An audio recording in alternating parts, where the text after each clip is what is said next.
आज की चर्चा एक ऐसी कहानी से शुरू हो रही है जो शायद हम सब ने कभी न कभी महसूस की है।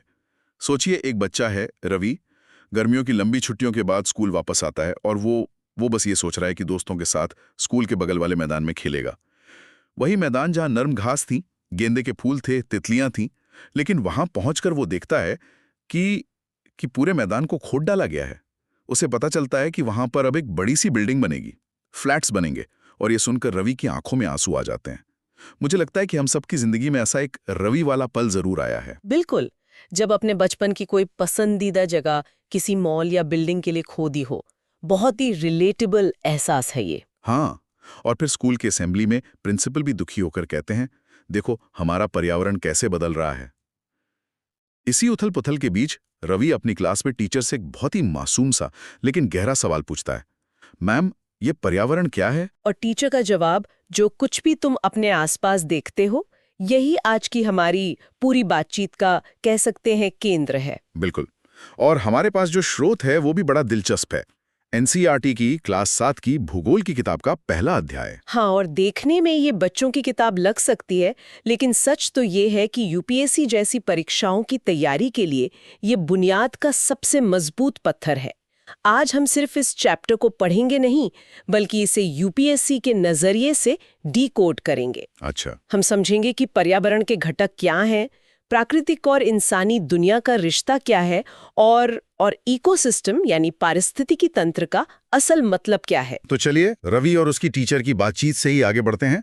टीचर ने रवि को समझाया कि हमारे आसपास दो तरह की चीजें हैं, एक वो जो कुदरत ने बनाई हैं, पहाड़, नदियां, पेड़, जानवर, और दूसरी वो जो हम इंसानों ने बनाई हैं, सड़कें, कारें, कपड़े, किताबें।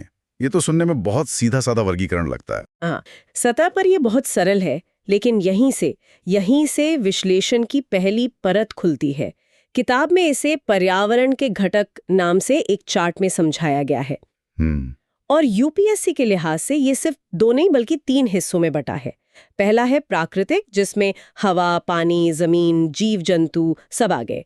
दूसरा है मानव निर्मित, यानी वो सारी चीजें जो हमने बनाई। ठीक है, प्राकृतिक और मानव निर्मित ये तो समझ आता है, लेकिन आपने कहा 3 हिस्से हैं, तीसरा कौन सा है? और यही तीसरा हिस्सा वो माइंडसेट शिफ्ट है जो एक औसत एस्पिरेंट को एक टॉप स्कोरर से अलग करता है।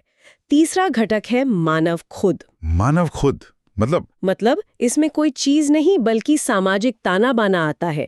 एक अकेला व्यक्ति, उसका परिवार, समुदाय, धर्म, शिक्षा, आर्थिक हालात और देश की राजनीतिक व्यवस्था। अच्छा। जब यूपीएससी मेंस में सवाल पर्यावरण या प्रभाव पर आता है ना, तो ज्यादातर लोग सिर्फ प्रदूषण और जंगल कटने की बात करते हैं।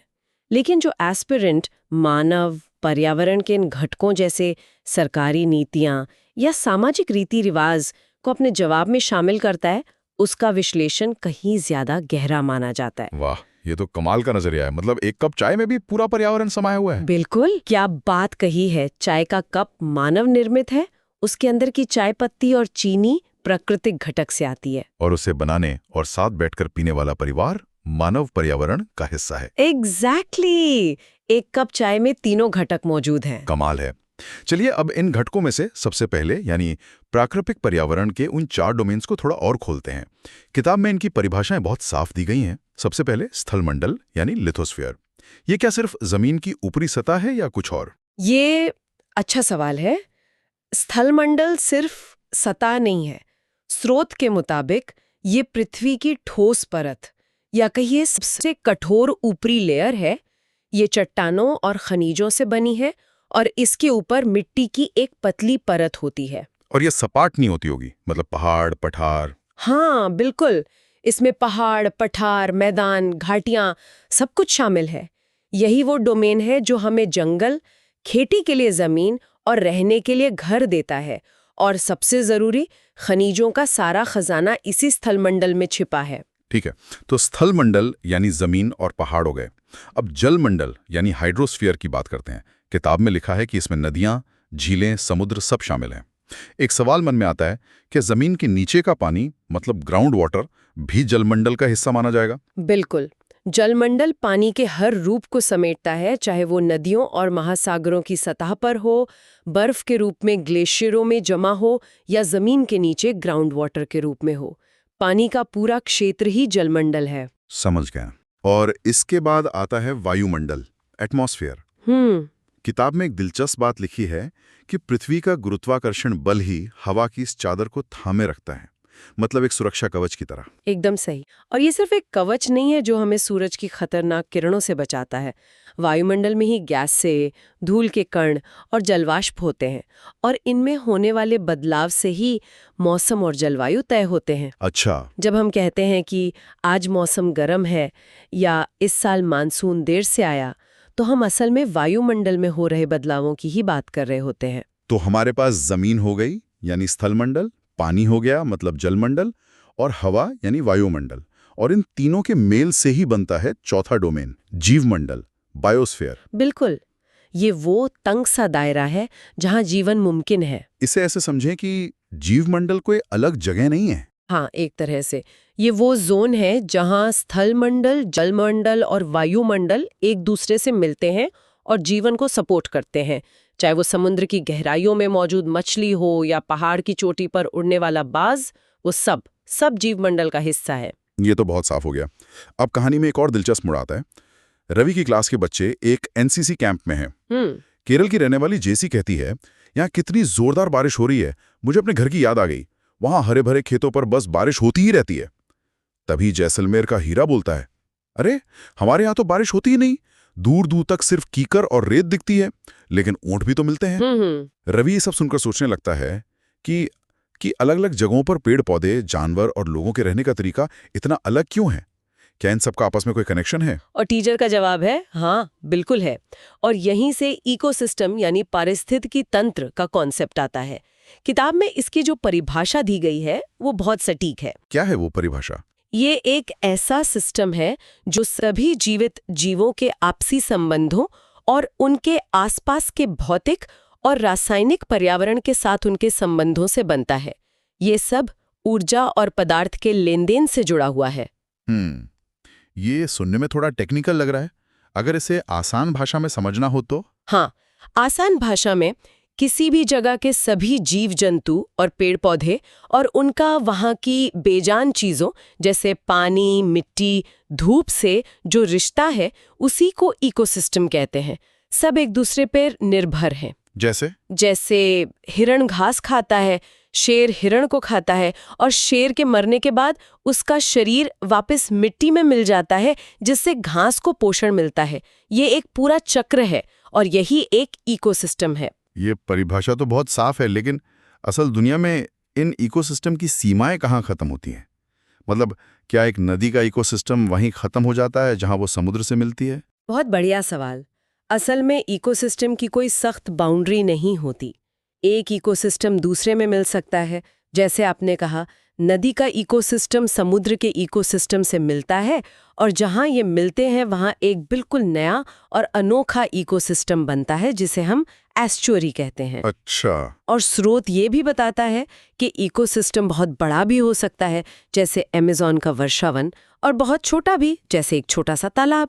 साइज से फर्क नहीं पड़ता, घटकों के बीच के आपसी जुड़ाव से फर्क पड़ता है। ये सब तो प्राकृतिक सिस्टम की बात हुई, लेकिन इस पूरी कहानी में एक किरदार है जो इन सभी सिस्टम्स को बदल रहा है, यानी हम इंसान। स्रोत इस बारे में क्या बताता है कि हमारा रिश्ता पर्यावरण के साथ कैसे विकसित हुआ? किताब इस सफर को बहुत अच्छे से दिखाती है। शुरुआती इंसान ने उसने खुद को प्रकृति के हिसाब से ढाला था।